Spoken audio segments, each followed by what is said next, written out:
Deus, Pai, obrigado, Senhor, por estarmos aqui mais uma vez reunidos. Obrigado por todos esses homens excelentes que estão aqui. Obrigado por esses irmãos. E nós gostaríamos de pedir ao Senhor que o Senhor continue entre nós e use a vida do seu servo, use a vida do pastor Rafael para trazer uma palavra abençoada, Senhor. Não o que ele queira falar, mas sim o que o Senhor quer passar para nós, ó Pai. Pai, em nome de Jesus, abençoa, Pai, o seu servo e a tua função sobre ele, Pai.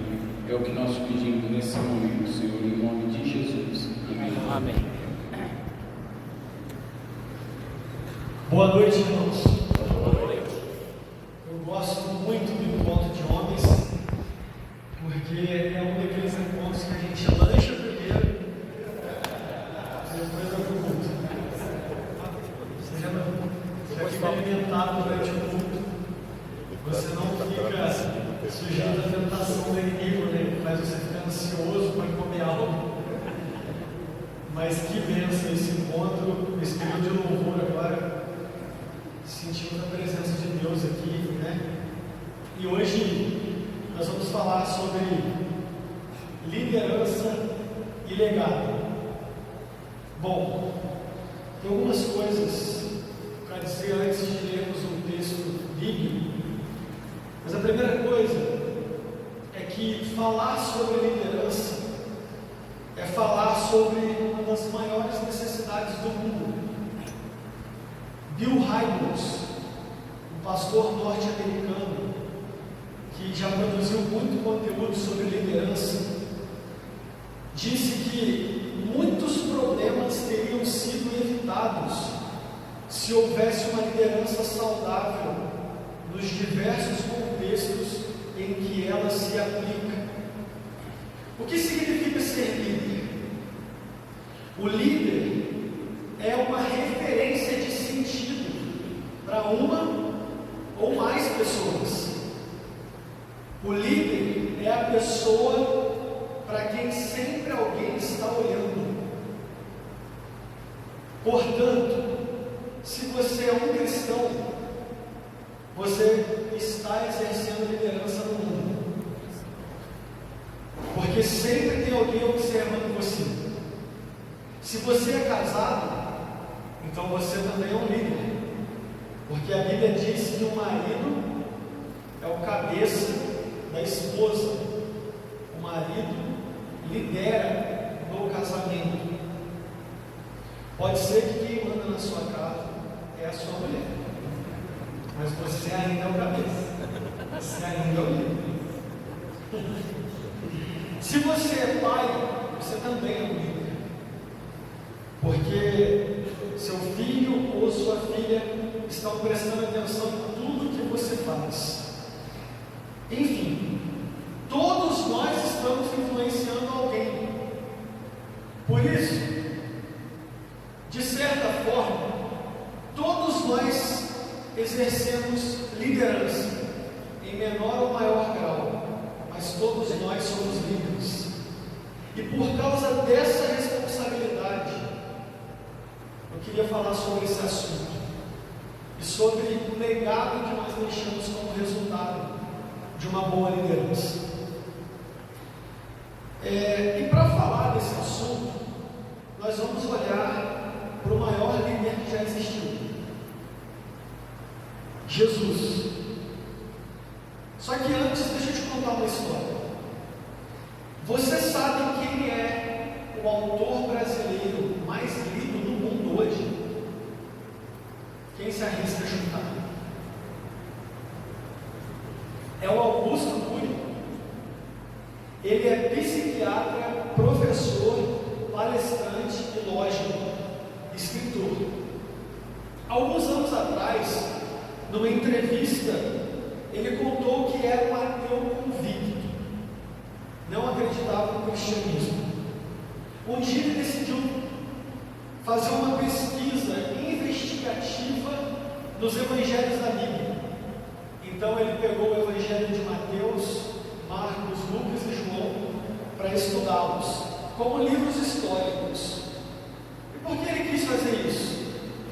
Ele queria analisar a vida de Cristo para encontrar falhas no seu comportamento, para que com isso ele tivesse motivos para rejeitar ainda mais o cristianismo.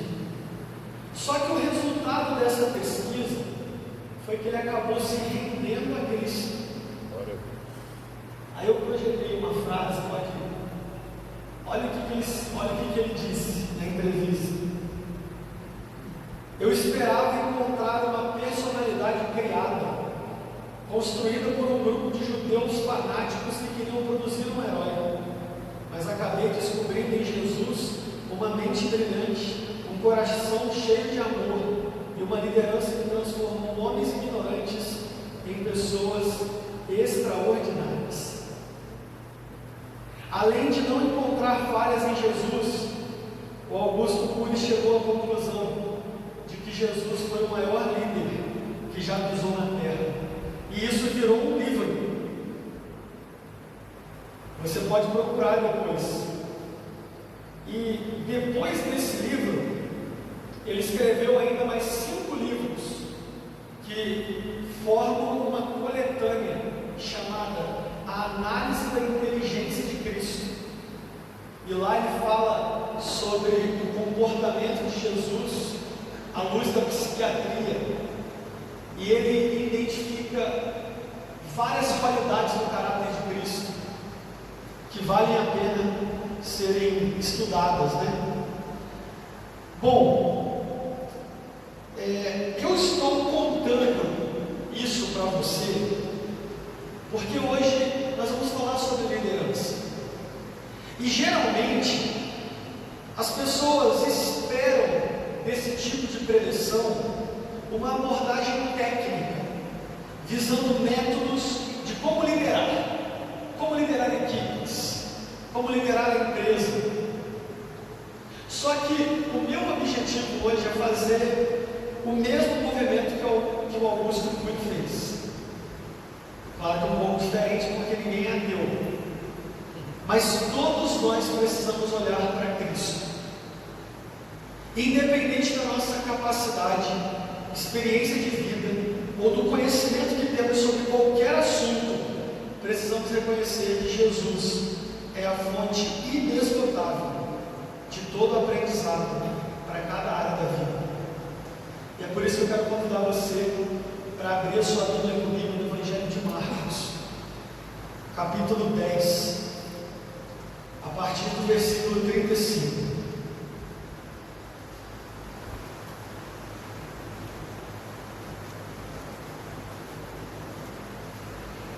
A palavra do Senhor nos diz assim, Marcos, capítulo 3, a partir do versículo 35, diz assim: Então se aproximaram dele Tiago e João, filhos de Zebedeu, dizendo: Mestre, queremos que nos conceda o que te vamos pedir. E ele lhes perguntou: O que quereis que vos faça? Responderam-lhe: Permite-nos que na tua glória nos assentemos uma à tua direita e outra à tua esquerda. Mas Jesus lhes disse: Não sabeis o que pedis. Podeis vós beber o cálice que eu bebo ou receber o batismo com que eu sou batizado? Disseram-lhe: Podemos. Tornou-lhe Jesus: Bebereis o cálice que eu bebo e recebereis o batismo com que eu sou batizado. Quanto, porém, ao assentar-se à minha direita ou à minha esquerda, não me compete concedê-lo, porque é para aqueles a quem está preparado. Ouvindo isto, indignaram-se os 10 contra Tiago e João. Mas Jesus, chamando-os para junto de si, disse-lhes: Sabeis que os que são considerados governadores dos povos têm sobre seu domínio, e sobre eles os seus maiorais exercem autoridade. Mas entre vós não é assim. Pelo contrário, quem quiser tornar-se grande entre vós, será esse o que vos sirva. E quem quiser ser o primeiro entre vós, será servo de todos. Pois o próprio Filho do Homem não veio para ser servido, mas para servir e dar a sua vida em resgate por muitos. A partir desse texto, quero destacar 3 características que um líder deve ter se ele quiser imitar o maior líder que já existiu. Só que antes de nós falarmos dessas 3 características, eu preciso responder essa pergunta: o que está acontecendo nesse texto que nós lemos hoje? O que está acontecendo aqui? Tiago e João, 2 discípulos de Jesus, se aproximaram dele e fizeram um pedido ambicioso e até autoritário. Eles se aproximaram de Jesus e disseram o seguinte: Senhor, nós queremos que o Senhor faça o que nós vamos te pedir. Então não era um pedido, era uma ordem. Nós queremos que o Senhor faça o que vamos te pedir. Então eles disseram: quando o Senhor chegar na tua glória, queremos nos assentar um ao lado direito e outro ao lado esquerdo. E Jesus respondeu dizendo o seguinte: vocês não sabem o que estão pedindo. Vocês podem beber o cálice que eu vou beber e serem batizados com o batismo que eu vou ser batizado. Aí eles disseram: podemos. Jesus então disse: então vocês vão receber o cálice que eu vou receber e vocês vão ser batizados com o mesmo batismo que eu. Ou seja, vocês vão passar pelo sofrimento, vocês vão passar pela morte também. Só que a gente precisa entender por que os 2 discípulos fizeram esse pedido. Por que eles queriam se assentar um ao lado direito e outro ao lado esquerdo? Porque para os judeus e para os discípulos, Jesus não veio para morrer, principalmente morrer em uma cruz. Eles acreditavam que Jesus ia para Jerusalém, e quando chegasse em Jerusalém, ele faria uma revolução política e se assentaria no trono para governar Israel. Eles tinham expectativas políticas a respeito de Jesus.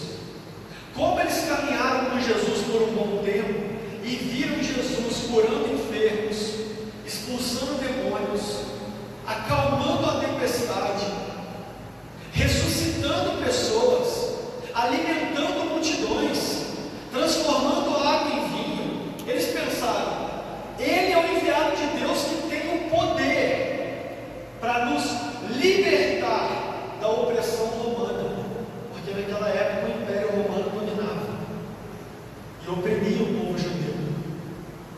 Então, quando eles viram Jesus manifestando sinais e milagres, eles começaram a ter essa expectativa. Ele chegou para nos libertar. Então, quando Tiago e João fazem esse pedido, sabem em que eles estão pensando? Eles estão pensando nos 2 primeiros cargos mais importantes do reino, os primeiros ministros. Eles imaginavam que Jesus se assentaria no trono e, logicamente, Jesus teria ao seu lado 2 ministros, os seus principais conselheiros. O que eles queriam? Ser os conselheiros de Jesus. Eles imaginavam que eles iam reinar com Jesus em Jerusalém. Eles não sabiam o que eles estavam pedindo, mas eles pediram mesmo assim, porque eles tinham expectativas equivocadas a respeito de quem era Jesus. Só que na contramão da expectativa desses discípulos, Jesus foi para Jerusalém e lá ele foi preso, julgado e condenado à morte. Não se sentou em um trono, mas foi erguido em uma cruz. Não exerceu domínio nem fez uma revolução política. Ele se entregou. E diz a Bíblia que Jesus foi para o matadouro como uma ovelha muda. Ele foi sem se defender, sem reclamar. Quando Jesus estava na cruz, Tiago e João não estavam do seu lado. Jesus teve a companhia de 2 ladrões, não a companhia de 2 discípulos. Um ladrão à direita e o outro à esquerda. Ainda bem que um deles aceitou a Cristo e creu em quem ele era. Mas onde estavam os discípulos? Eles fugiram. Sabe por que eles fugiram? Porque na verdade os discípulos não estavam preparados para a cruz e nem para morrer com Jesus.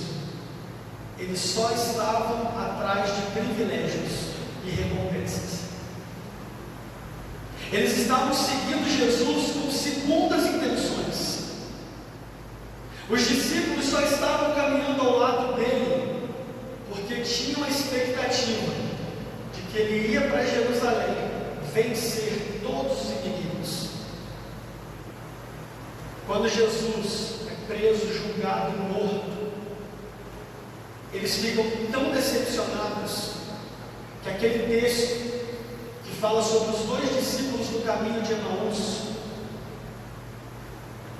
mostra muito bem como ficou o estado emocional deles. Eles estavam desanimados, frustrados com o que aconteceu com Jesus, porque ninguém imaginava que ele seria morto. É interessante pensar nisso, porque Jesus bem tentou ensinar os discípulos que no reino de Deus as expectativas são diferentes do que o mundo ensina. O mundo ensina que você tem que ser o melhor, que você tem que se provar e que as pessoas só vão te respeitar se você tiver poder para isso.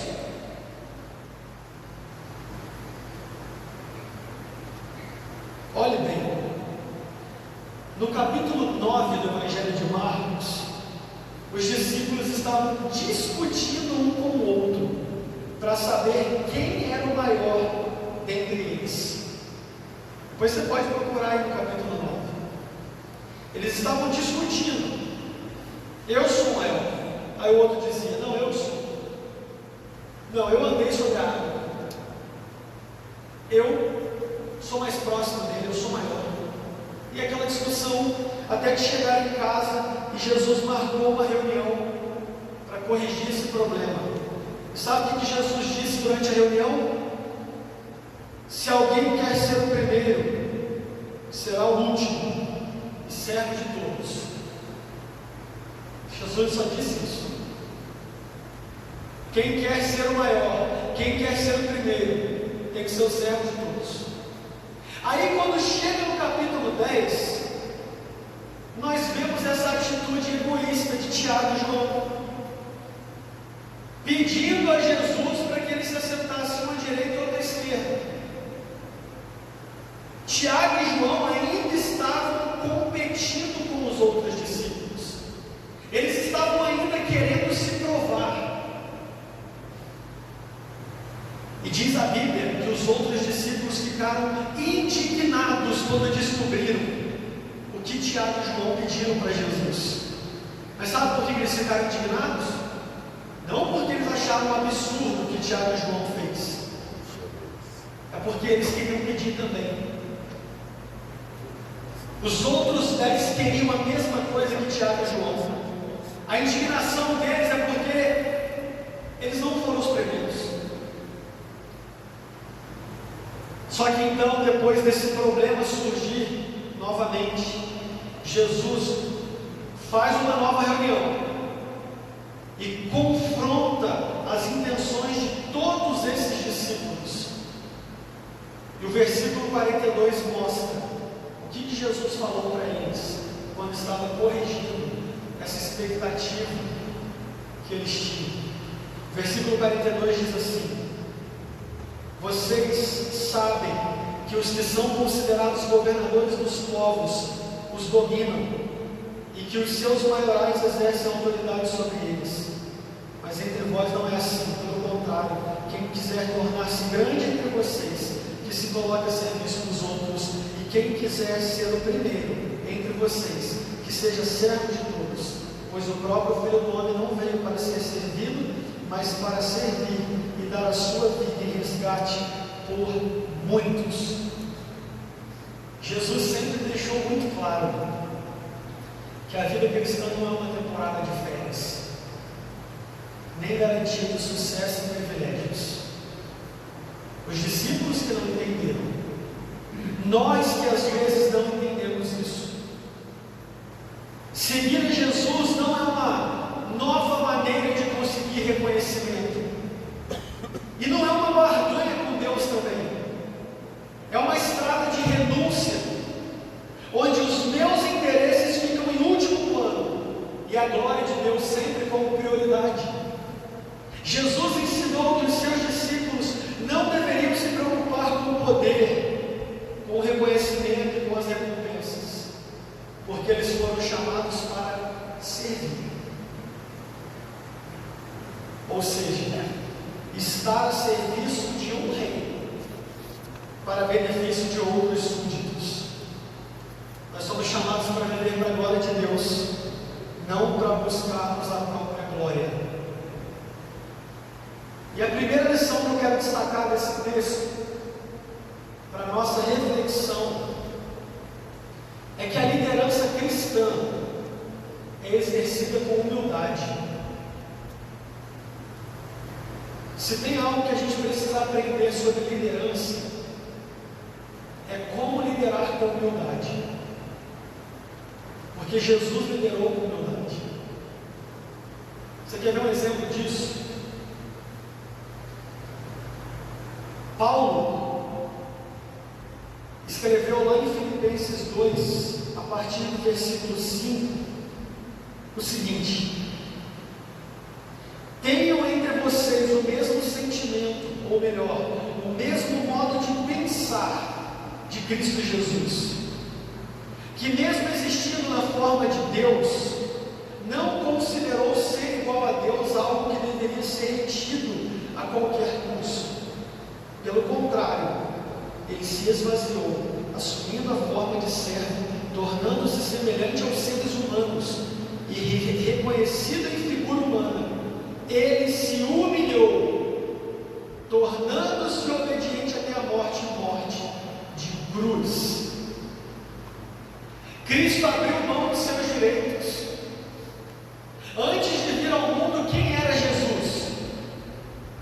Ele tinha a mesma glória de Deus, com os mesmos atributos e capacidades. Ou seja, antes de vir ao mundo, antes de se encarnar, Jesus era eterno como Deus.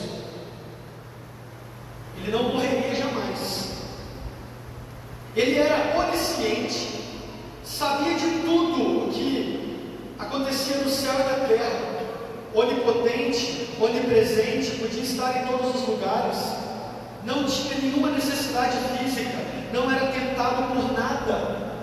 Mas quando Jesus assumiu a forma humana, ele também abriu mão de seus privilégios divinos. Então ele passou a sentir tristeza. Como humano, ele se sentiu cansado, solitário, ele foi tentado. Sendo Deus, se fez homem, sendo Rei dos Reis, se fez servo, sendo rico, se fez pobre. E quando nasceu, não havia um hotel para hospedá-lo. Ele nasceu num curral, sendo exaltado pelos anjos do céu, se submeteu à humilhação de ser maltratado por pecadores na terra. Ele se esvaziou. Jesus foi muito humilde quando se encarnou.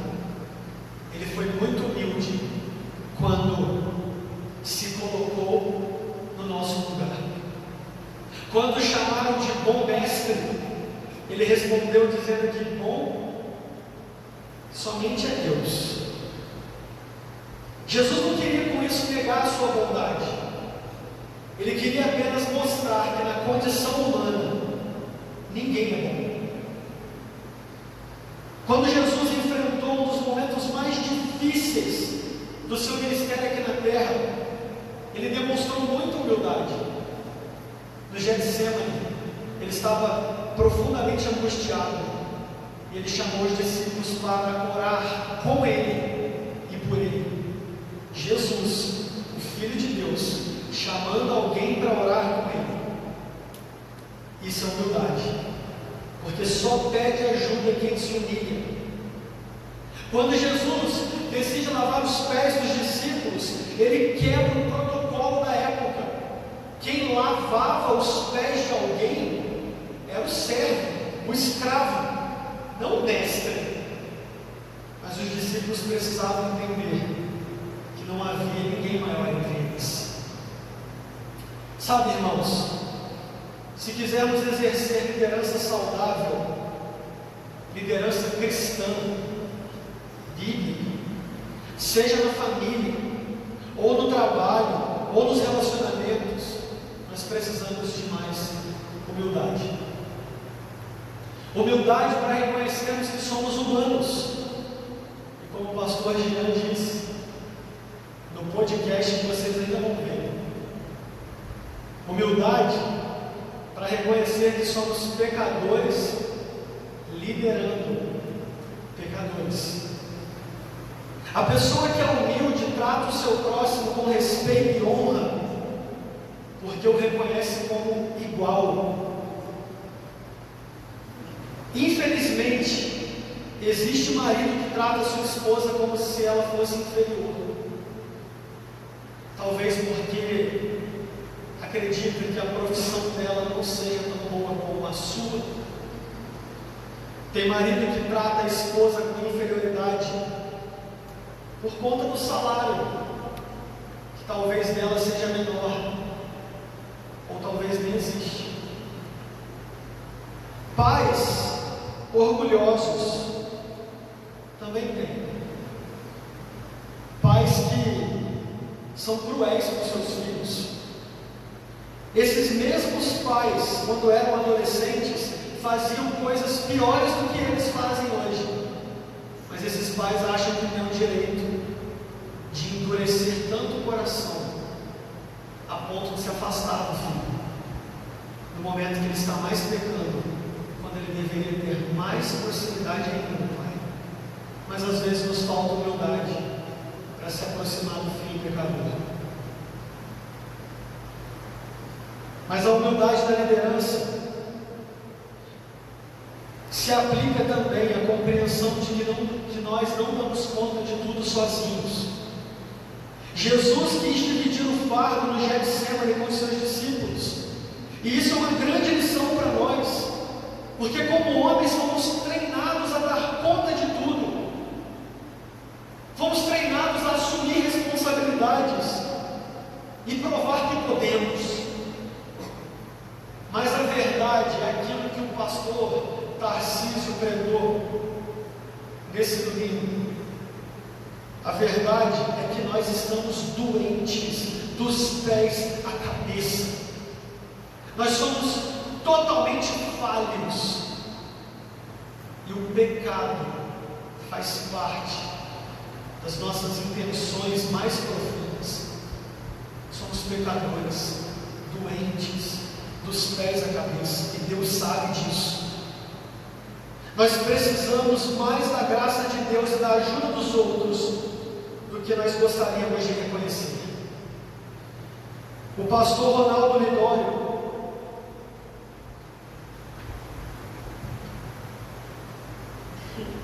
desculpa, estou enrolado com meus papéis. O pastor Ronaldo Lidório disse que nós somos necessitados da mesma graça e misericórdia do que aquele que está do nosso lado. Não somos melhores do que ninguém.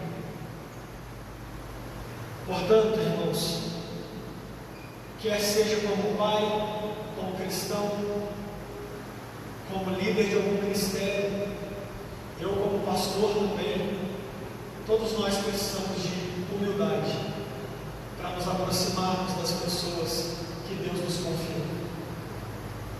O dia que nós nos esquecermos que nós somos pecadores como eles, nós vamos cometer o pecado da indiferença, do orgulho que desagrada tanto a Deus. Agora eu vou te propor um exercício vai testar a sua humildade.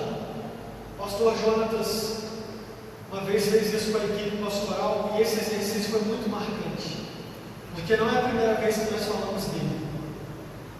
Mas eu vou propor para todos os homens aqui, e eu vou propor para você fazer mesmo, de verdade.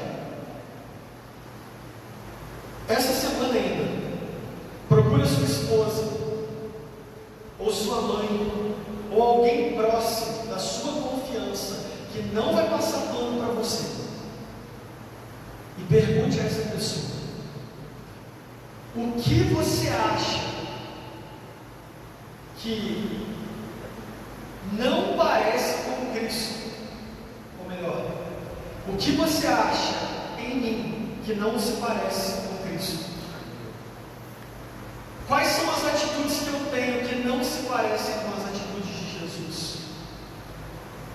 Faça essa pergunta e espera por outro lado também. A gente tem que ser humilde para perguntar, e humilde para ouvir, e humilde para agir.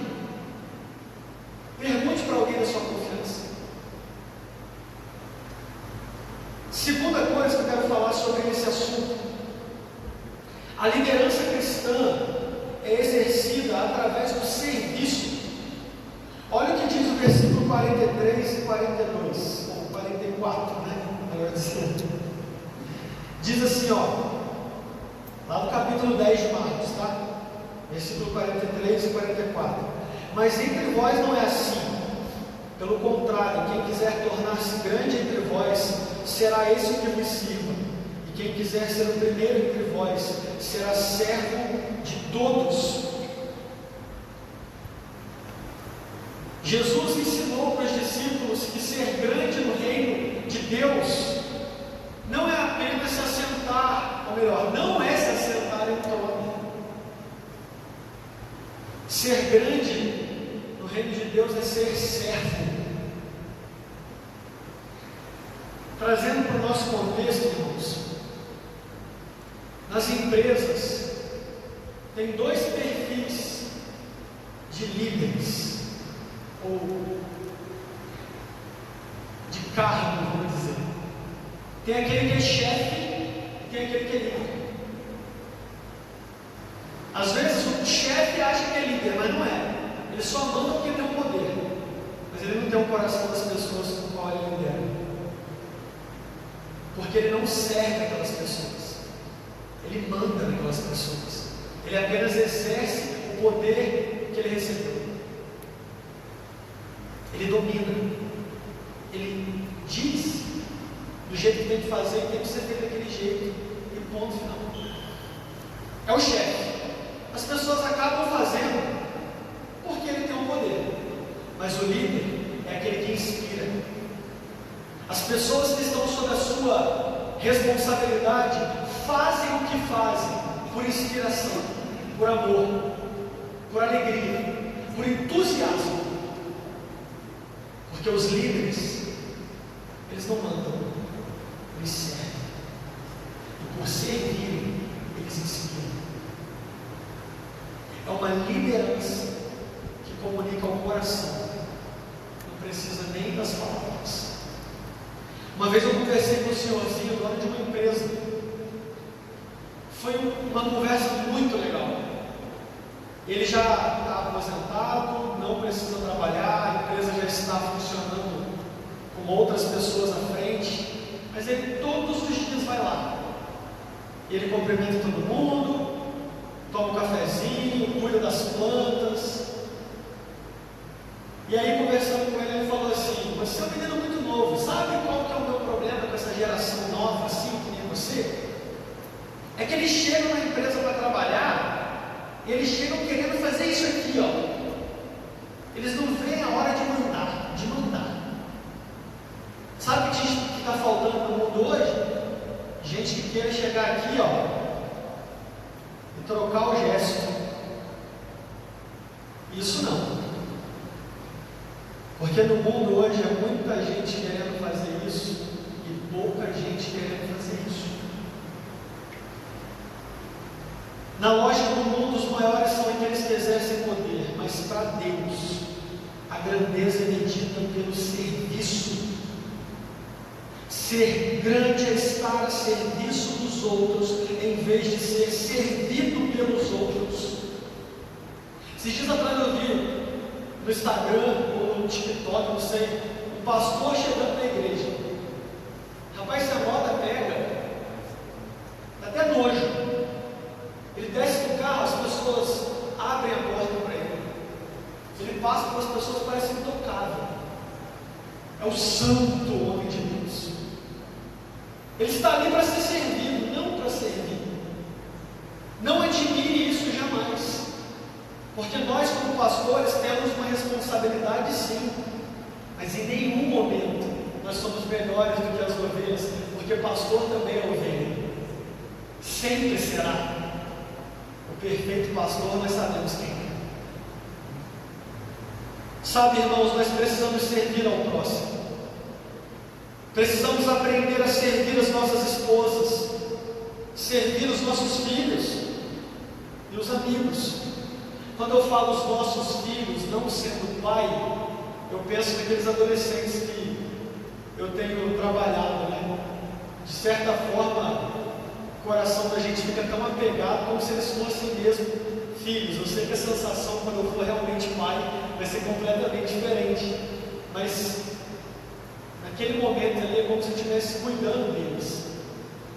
E por muitas vezes eu já me peguei assim, tentando exercer domínio sobre o adolescente, até com medo, até botando medo.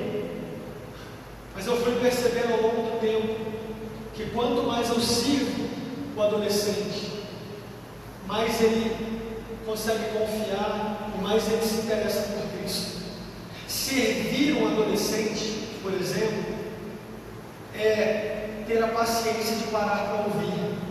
Às vezes as historinhas deles não combinam muito com a nossa realidade, mas para eles é muito importante. Servir os filhos é isso também, é dedicar um tempo para se colocar no lugar dele, para ouvir os problemas do coração dele. E talvez seja muito chato, mas isso é servir. Servir não é fácil.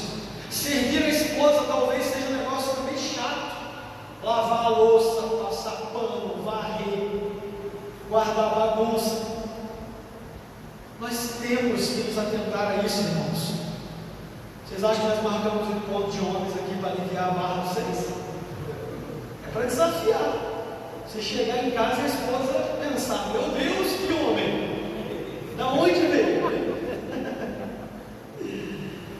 O problema é que tem muita gente servindo de maneira seletiva. Servem quando convém. E não é assim que Jesus ensinou.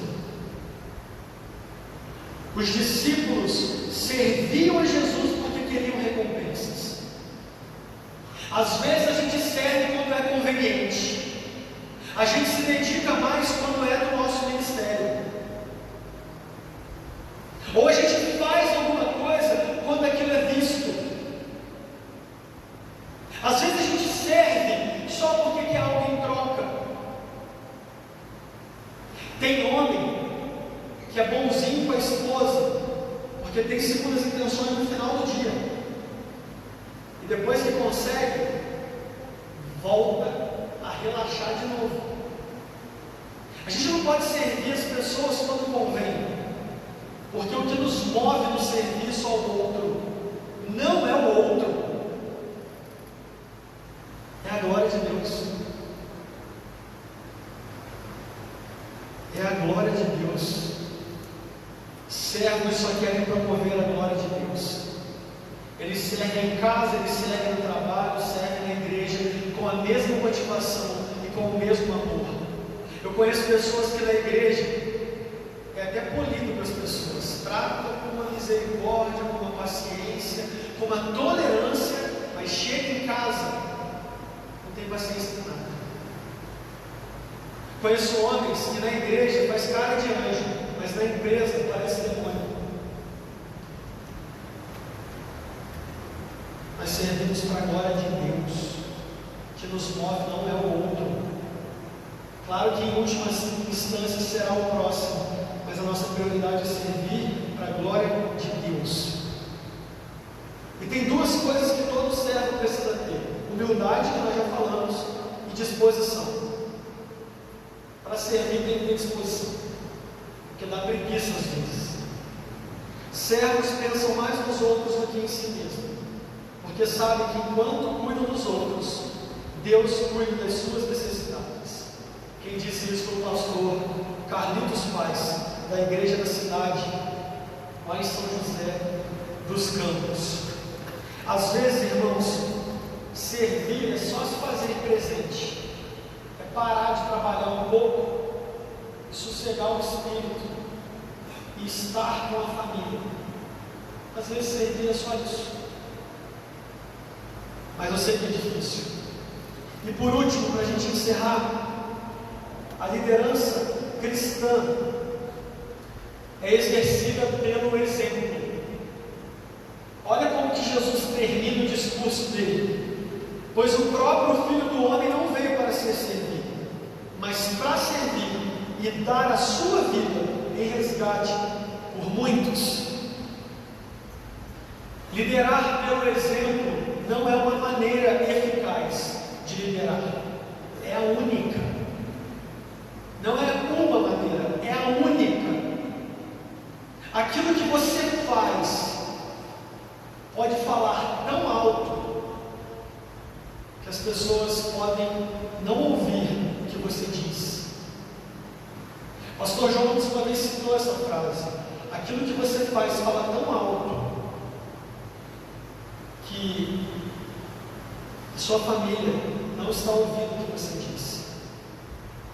Sabe aquele famoso ditado: faz o que eu falo, mas não o que eu faço? Isso não combina com o discípulo de Jesus, muito menos com a liderança cristã. Tem aquele texto famoso de Provérbios, 22:6, que diz: ensine a criança no caminho que se deve andar, no caminho, e ainda quando for velho não se desviará dele. Ensinar no caminho é andar junto, é dar o exemplo, é fazer antes para ter autoridade para falar depois. Jesus fez e ensinou. Ele disse que deveríamos orar, porque ele orava. Disse que teríamos que pregar, porque ele pregava. Disse que teríamos que perdoar, porque ele perdoava. Disse que teríamos que amar e servir, porque ele fazia o mesmo por nós. Só tem um jeito de você exercer uma liderança saudável na vida da sua esposa, dos seus filhos, amigos ou empregados: se você viver e mostrar como você faz. Então, aos poucos, você verá o mesmo comportamento deles. Para a gente fechar, por que eu deixei a palavra legado ali no tema? Liderança e legado. Porque muitos estão confundindo legado com herança. Na verdade, muitos estão mais preocupados com a herança que vão deixar do que com o legado que vão transmitir. O que são heranças? São heranças. Heranças são os bens materiais que serão divididos pelas partes que têm o direito. Legado é o conjunto de bens imateriais que é compartilhado através do exemplo. Interessante que herança geralmente dá problema, porque a herança vai ser dividida e vai ter aquela discussão. Você não vai estar mais nem aqui, e vai ter uma briga talvez por algo que você deixou. O legado é diferente. Quanto mais você divide, melhor o resultado, porque o legado são verdades e princípios que Deus nos ensinou, que serão perpetuados através daqueles que nós influenciamos.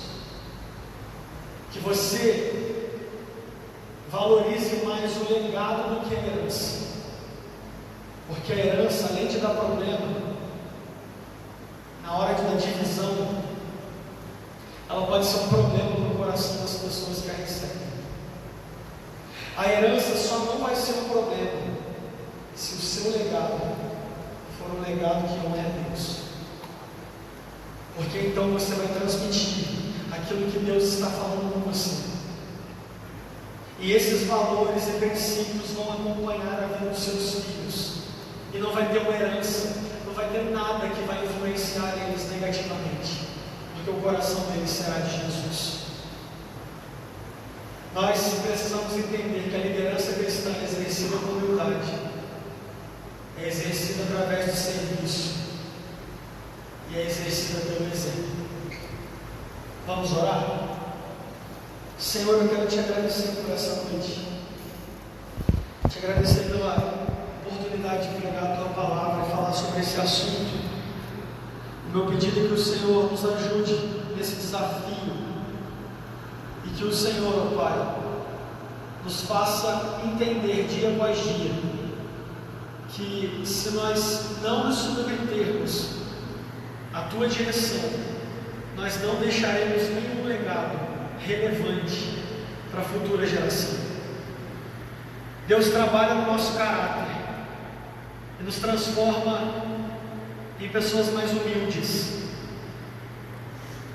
Faz-nos entender que somos servos uns dos outros e ajuda-nos, Deus, a considerar o exemplo que precisamos dar em cada contexto onde vivemos. É tudo que eu te peço nesse momento, Pai, e agradeço em nome de Jesus. Amém, Senhor. Deus abençoe, irmãos. Obrigado, viu?